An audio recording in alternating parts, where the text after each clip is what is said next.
Rétablissement de la démocratie, trafic de drogue, sources pétrolières, l'intervention américaine au Venezuela était-elle justifiée? Avec Victor Enriquez, Jacinthe Varel, Valérie Beaudoin et Maître Frédéric Bérard, c'est parti pour 30 minutes de débat. 2026 vient à peine de débuter, mais on peut déjà dire que l'année commence de manière assez mouvementée en Amérique du Sud. Après des mois de tension, les États-Unis qui ont lancé samedi une attaque qu'on peut appeler quand même d'envergure contre le Venezuela, qui s'est soldée par la capture de son président Nicolás Maduro. Il faut dire que l'an dernier, l'administration Trump avait déjà renforcé sa présence militaire dans la mer des Caraïbes pour lutter contre les narcotrafiquants. En décembre, le gouvernement américain avait aussi imposé un blocus naval sur tout pétrolier se rendant ou partant au Venezuela. Des manœuvres qui avaient fait dire à Nicolás Maduro que l'objectif ultime des États-Unis était de le renverser, des soupçons qui se sont finalement avérés.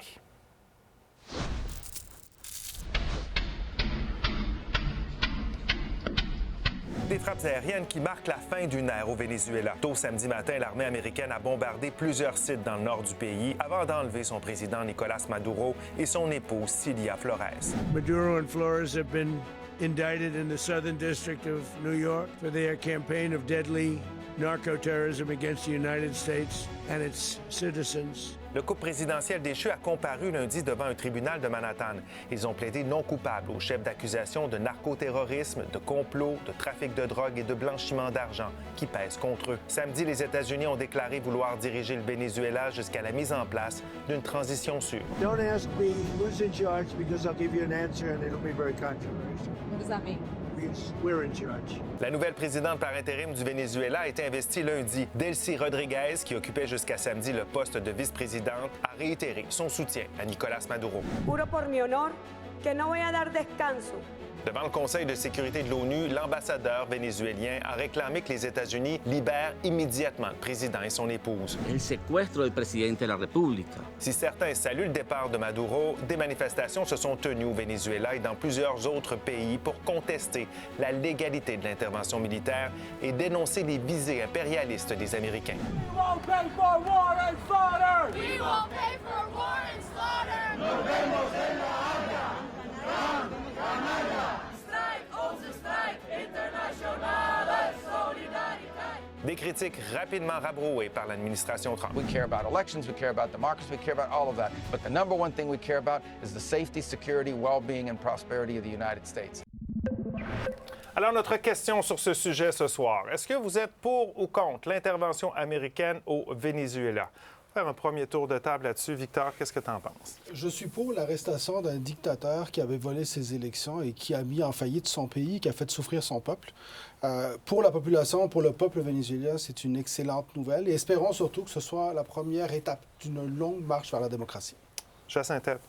Absolument. Je vais tout de suite anticiper les arguments de l'autre côté, mais tous ceux qui vont évoquer le droit international oublient que ce droit international est modulé en fonction des grandes puissances, des intérêts des grandes puissances. Donc, finalement, les États-Unis viennent de lever le voile hypocrite du droit international. On reviendra là-dessus, c'est certain. Valérie, ta position? Bon, moi, je reste quand même analyste de politique américaine. On te demande un peu mais dans ce cas-ci, je vais être contre l'intervention. En fait, je vais dire que je suis pour que Nicolás Maduro ne soit plus au pouvoir pour la libération du peuple vénézuélien. Absolument. J'espère simplement que la priorité, ça va être le peuple vénézuélien. Et ce que je vois en ce moment, c'est que la priorité, c'est le pétrole, c'est les intérêts américains. Et j'y reviendrai, mais ça ouvre une porte ouverte. Il y a un précédent aussi qui est associé à ça. T'es contre cette intervention-là. C'était l'objectif caché, on pourrait dire, qu'il n'est plus caché. Qui est très transparent. Ta position? Je pense qu'on est tous d'accord avec le fait que c'est une bonne nouvelle que Maduro n'y soit plus. Mais comme je n'ai pas besoin d'anticiper les arguments de Jacinthe, parce qu'elle les a fait connaître d'entrée de jeu, je répondrai ceci. Le droit, soit vous y croyez, soit vous y croyez pas. Et dans ce cas-ci, le fait que le droit ne s'applique plus risque de créer un précédent absolument excessivement dangereux, notamment en rapport aux autres pays dont on parlait tout à l'heure. Et on aurait pu ajouter à ça peut-être le Canada. Le clan du pour, le clan du contre. Notre question est sur Nouveau.info depuis 17h. On va aller voir ce que les internautes en pensent en ce début d'émission. Avant 22h30, 43 des internautes se sont dit pour l'intervention américaine au Venezuela, alors que 57 des internautes sont contre cette intervention. Vous n'avez pas encore répondu à la question. À ce moment-ci, vous savez comment ça fonctionne. On repart le décompte des votes à 0. Vous balayez le code QR qui va apparaître au cours de l'émission. Vous répondez et vous commentez également par courriel sur X ou sur Blue Sky. On veut vous lire sur ce sujet qu'on va faire un petit bout de chemin ensemble ce soir. C'est assez complexe. Il y a plusieurs couches. On va commencer tranquillement à en éplucher. Puis vous nous direz également quel débatteur a les meilleurs arguments ou les meilleurs propos. Ce soir, je veux t'entendre en premier là-dessus. Et Valérie, tu le mentionnais également, l'importance de ce qui vient de se passer pour les Vénézuéliens, les gens là-bas. Pour les gens du Venezuela et pour les 8 millions de Vénézuéliens qui ont été obligés de sortir du pays. Parce que c'est absolument phénoménal de regarder les chiffres. 25 de la population du Venezuela s'est exilée à l'extérieur. Elle est allée dans d'autres pays d'Amérique latine, elle est allée aux États-Unis. Il y en a plusieurs aussi qui sont au Canada.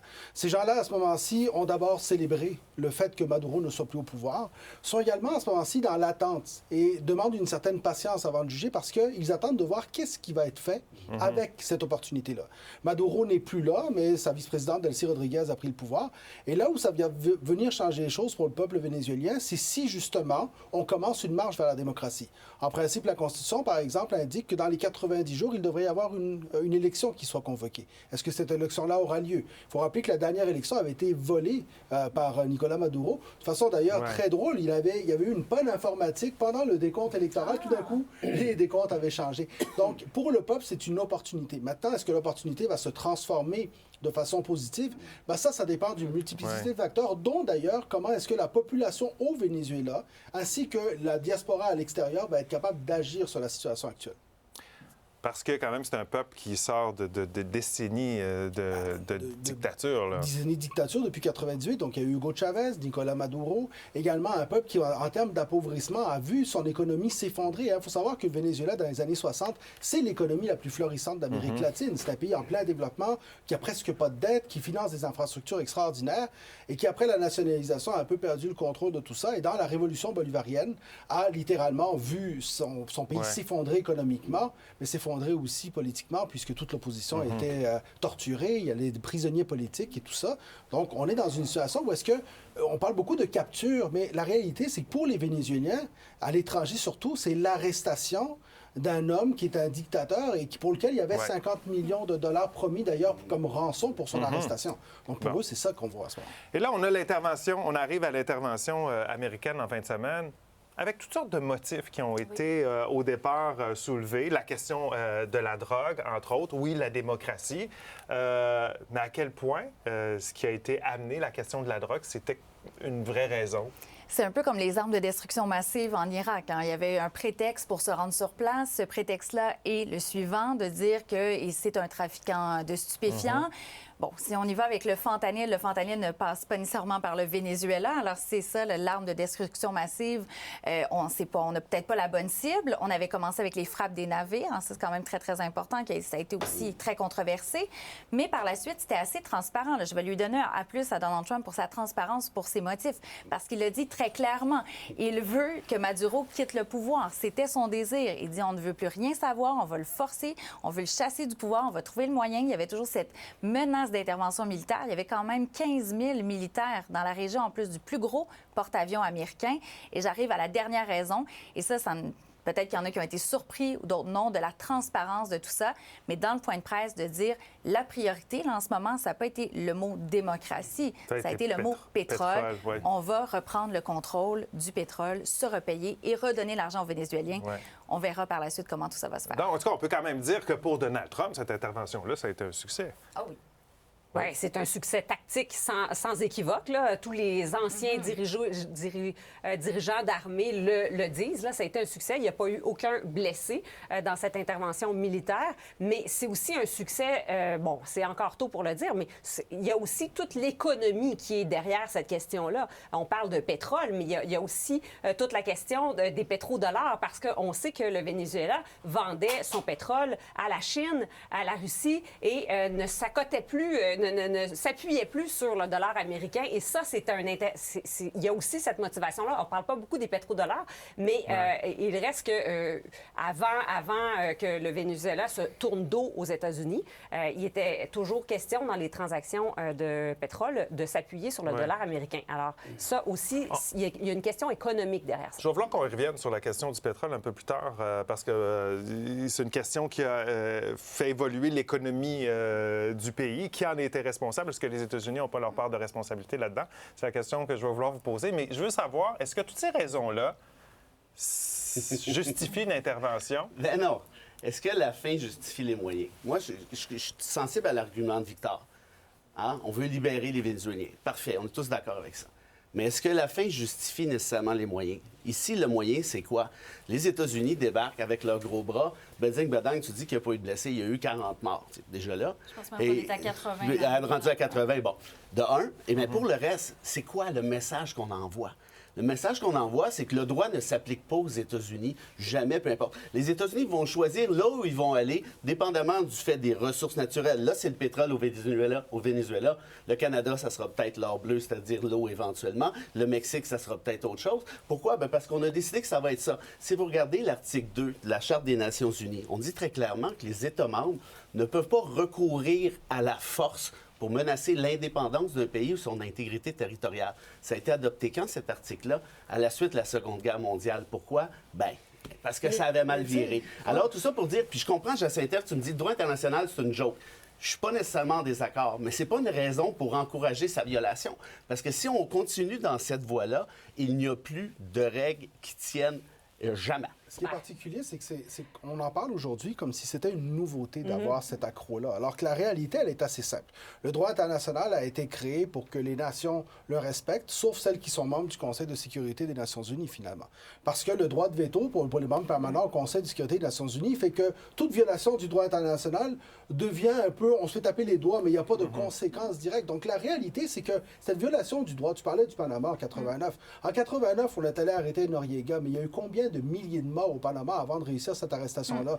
Et en termes tactiques, honnêtement, ça me fait mal parce que je ne suis pas un pro-Trump, mais en termes tactiques, cette intervention est un modèle. Mais juste pour être certain, là l'argument, c'est quoi de dire, ça c'est déjà fait, donc pas de problème? Non, mais la réalité, c'est c'est pas une nouveauté. Mais non, mais j'ai pas dit que c'est une nouveauté. Là, je te dis pas que c'est une nouveauté, je te dis qu'on peut pas encourager ça. L'argument, c'est que le droit international est une grande hypocrisie. L'argument, c'est qu'il n'y a pas que les États-Unis, comme puissance étrangère, qui a fait fi du droit international. Il y a la France au Kosovo en 1999, en Libye en 2011, en Syrie depuis 2014. Est-ce que je peux l'expliquer ça? Rapidement, on est en retard. Tu es capable de me donner un exemple? Les États-Unis sont débarqués puis ça a bien fini. Après la pause. OK, on s'en va à la pause. Pour ou contre l'intervention américaine au Venezuela, c'est la question de notre discussion. Débat de ce soir, allez y répondre. N'oubliez pas de commenter, on poursuit ça au retour.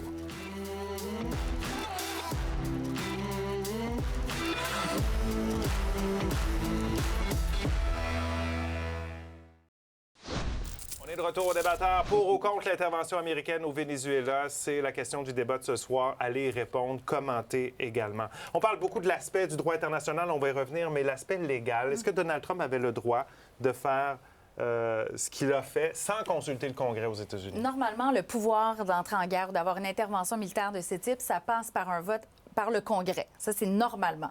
Ce qu'on a utilisé comme raison cette fois-ci, c'était la même raison qu'on avait utilisée au Panama en 1989, c'est de dire on fait une opération policière. Alors, comme on pourrait arrêter quelqu'un dans un autre État, mais là, on doit protéger nos policiers. Alors, on met l'armée dans tout ça. Le département de la guerre est impliqué pour se rendre sur place. Voilà comment ça s'est fait. Et voilà pourquoi on n'en a même pas informé le Congrès. Parce que normalement, il y a un groupe de 8 personnes qui ont toutes les classifiées, qui peuvent avoir les documents classifiés, qui sont informés. Et si tu me permets une mini-parenthèse, moi, ce qui me dérange dans tout ça, bon, on a cette justification-là qui va peut-être se retrouver devant les tribunaux. On a informé, et ça a été dit par Donald Trump, on a informé les compagnies pétrolières avant l'opération et après. Et on a choisi de ne pas informer le Congrès. Alors, aux États-Unis, je trouve que ça, c'est une crise qui n'est pas encore exploitée. Jacinta.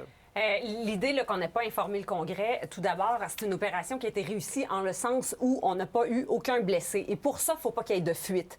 Le président des États-Unis a agi en tant que commandant en chef de l'armée et il n'a pas amorcé une guerre, il a fait une intervention ciblée.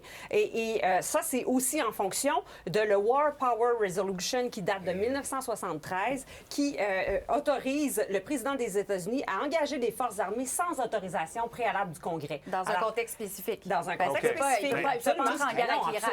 Absolument. On n'est pas entré en guerre en ce moment. Alors, c'est une intervention limitée. Frédéric. Selon le droit applicable, c'est l'équivalent d'une déclaration de guerre.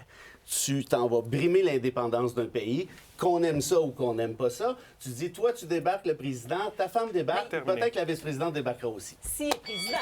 Là, mon enjeu, il est là, c'est que qu'on aime ça ou qu'on n'aime pas ça, on mélange tout.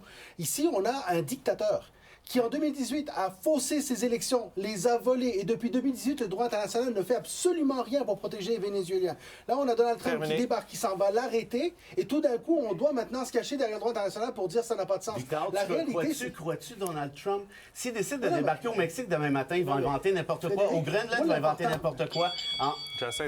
Il faut dépasser sa haine de Donald Trump, sa détestation de Donald Trump.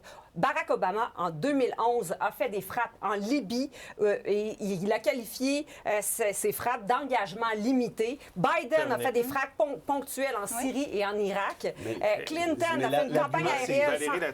Mais je comprends pas. Il n'y a pas de haine de Trump dans nos arguments en ce moment du tout. Au contraire, on est en train de dire il y a plein de choses que Donald Trump a fait. Le cessez-le-feu entre Israël et le Hamas. Il y a plein d'affaires qu'on pourrait dire de positives par rapport à sa politique internationale. Bon, il y en a. Moi, je peux le dire. Je peux le dire. Oui, il y en a. Il faut quand même dire les vraies choses. Mais dans ce cas-ci, il y a tout. Oui, on peut faire dès qu'on veut défendre aussi les troupes américaines ou l'autodéfense, c'est le pouvoir exécutif. Le président a le droit de le faire. C'est pour ça que j'ai été très précise tantôt. Dans des cas spécifiques, on peut le faire. Là, c'est parce qu'il y avait une préparation, des navires de guerre dans la région, le plus gros porte-avions, des troupes aux frontières aussi du Venezuela. Et on ajoute à ça qu'il y avait les frappes des bateaux aussi, qui même là, si on revient au droit international des mers et tout ça, puis on ne rentrera pas là-dedans, qu'il y avait des possibles violations. Le contexte, c'est quand même très différent. Je ne suis pas d'accord qu'on est entré en guerre. Sur un élément super important, c'est que est-ce qu'on n'est pas justement en train de voir toutes les limites de ce fameux droit international, de ces institutions internationales, où est-ce qu'on se rend compte qu'on a des deux poids, deux mesures? Et là, à ce moment-ci, ce qu'on voit, parce que le président américain ne cache pas ce qu'il veut faire. Ce qu'il veut faire, c'est créer une hégémonie américaine qui est issue de la doctrine Monroe, mais qui, dans le fond, va dire les États-Unis, on est ceux qui dominent l'Amérique et, ultimement, à partir de là, on doit avoir une stabilité dans l'Amérique. C'est notre hémisphère. Monroe, Monroe maintenant. James Monroe, l'ancien président américain, disant à l'Europe, les États-Unis, c'est à nous. Hein? Puis ici, Donald le dit, c'est la doctrine Monroe maintenant. Moi, j'ai une question pour vous. L'ex-diplomate Louise Blais qui avance l'hypothèse que le gouvernement vénézuélien a peut-être même livré Maduro, en tout cas, qu'il y aurait eu de l'aide de l'intérieur. Vous y croyez? À la base, pour intervenir de cette façon, d'une façon aussi ciblée, il faut qu'il y ait une collaboration interne. Ça peut pas se faire. Et là encore, c'est là aussi où est-ce qu'on va plus loin, parce qu'à partir du moment où il y a une collaboration interne, il y a une négociation qui a eu lieu. Et c'est là où la question se pose, qu'est-ce qui va arriver avec le Venezuela? Parce que là, on parle de beaucoup de choses très internationales. Mais en ce moment, au Venezuela, il y a des journalistes... Attends une seconde, je vais juste finir. Il y a des journalistes qui sont arrêtés parce qu'ils essayent d'informer. Il y a des gens qui se font arrêter dans la rue. Il y a des gens qui se font encore torturer dans les prisons. Donc, la réalité, c'est que là-dessus, la communauté internationale doit prioriser la démocratie, même si Donald Trump ne le fait pas. Bref, on va à la pause bientôt. Trump n'est pas le premier à violer le droit international. C'est tout autant condamnable, ni plus ni moins. Mais pour revenir justement au Venezuela, si tu permets... La dernière fois que les États-Unis sont intervenus dans un pays et que tout à coup la démocratie et les droits humains sont apparus, ça n'existe pas, ça. Et les Vénézuéliens vont se cogner le nez sur le mur, puis on en parlera dans quelques mois. Le Panama est une démocratie aujourd'hui. Mais le Panama est l'exception à la règle. Mais je veux dire, en espérant que ce soit un type du Panama. Commentaire de Jocelyne pour aller à la pause. Elle dit qu'elle est contre. Trump n'avait pas l'aval du Congrès. Il a violé le droit international. Le prétexte est bidon puisqu'il a gracié le président du Honduras qui était emprisonné pour trafic de drogue.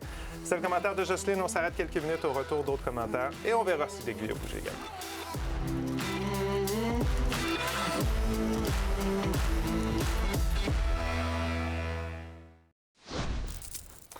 On est de retour au débatteur. On va lire quelques commentaires sur notre question sur cette intervention américaine au Venezuela. Mébel nous dit contre. La raison que Trump donne est fausse. C'est pas à cause d'un problème de drogue, mais à cause du pétrole. Il prétend libérer le peuple pour s'emparer de ses richesses. Mélanie nous dit pour des raisons évidentes, les services de renseignement américains ne disent pas tout au public. S'ils sont intervenus au Venezuela, c'est qu'ils avaient de bonnes raisons. Et Gilles nous dit qu'il est contre. Là, c'est le pétrole au Venezuela, mais après, les États-Unis pourrait intervenir au Québec pour avoir notre eau potable. Ça fait peur. Cette question des ressources, est-ce que c'est vraiment l'élément central de cette intervention-là? Vraiment, c'est une question simplement de ressources? Mais c'est un des éléments centraux à tout ça. Il le dit carrément. On veut avoir le pétrole. C'est pas demain la veille, par contre. Là. Pour les gens qui pensent que demain, les compagnies américaines arrivent, on a accès au pétrole, on s'enrichit, ce sera pas demain. Par contre, moi, ce qui me dérange, c'est que la priorité, dans le court terme, c'est les ressources naturelles, c'est le pétrole, c'est ce qu'on dit. Ouais. On veut avoir encore le gouvernement qui était le gouvernement de Maduro, qui est en place, la VP, et qu'on ne pense pas à la suite des choses. Au moins, rassurer peut-être la diaspora, je trouve que ça serait assez intéressant. Il ne faut pas tomber dans le piège de penser que ce n'est qu'une question de pétrole. C'est trop réducteur. La géopolitique, là, c'est une toile d'araignée et c'est une toile d'araignée d'intérêt. Il faut savoir que le Venezuela a des liens très tissés, serrés avec la Chine, avec la Russie, avec l'Iran. Il y a énormément de services de renseignement secrets qui sont opérationnels au Venezuela. Il y a toute une toile économique tissée derrière ça. C'est loin d'être uniquement une question de pétrole. Alors, c'est pas juste une question régionale. C'est la première raison qu'on donne. C'est beaucoup plus complexe que ça. Puis c'est très simpliste de dire qu'il y a une seule raison. Cette intervention-là est préparée depuis longtemps. Mais il ne faut jamais oublier une chose. Il n'y a pas eu une invasion du Venezuela. Il y a eu l'arrestation d'un président illégitime au Venezuela. En effet, c'est un point à préciser. Moi, je pense que clairement, c'est un vol, c'est un pillage de ressources. On commence par le Venezuela. Après ça, that's it. N'importe qui a déjà assisté à ce qui se passe quand les États-Unis interviennent vont vous le dire. Ça marche pas. De un, puis attends une minute, puis l'autre affaire, puis je finis rapidement avec ça, c'est que si Trump en avait vraiment à faire de la démocratie et des droits humains, bien, il serait allé arrêter sa gang de chums du Qatar. Ah non, c'est vrai, ils ont payé un avion de 200 millions. C'est de la bullshit, cette histoire-là. N'importe qui a vécu la torture, la dictature et l'arrêt des libertés, aujourd'hui, célèbre. On est d'accord sur la fin. C'est ça la réalité. C'est le moyen, le débat. J'aimerais que les prisonniers politiques soient libérés aussi dans les priorités. Si le moyen va sans la fin, c'est ça le problème. Si tu me dis que Donald va le faire ailleurs, OK. Allons voir si vous avez influencé les téléspectateurs ce soir. Avant le débat, 43 des internautes étaient pour l'intervention américaine au Venezuela, 57 contre. On termine ça comment? On termine ça avec 22 des internautes sont pour, alors que 78 sont contre. Ça a fait bouger beaucoup. C'est Frédéric, le débatteur, le choix du public ce soir pour les arguments. Il y avait plus que maman qui a écrit, je suis convaincu. Merci. On va revenir sur ce sujet-là, c'est clair. Merci d'avoir été avec nous. Passez une excellente nuit. À demain.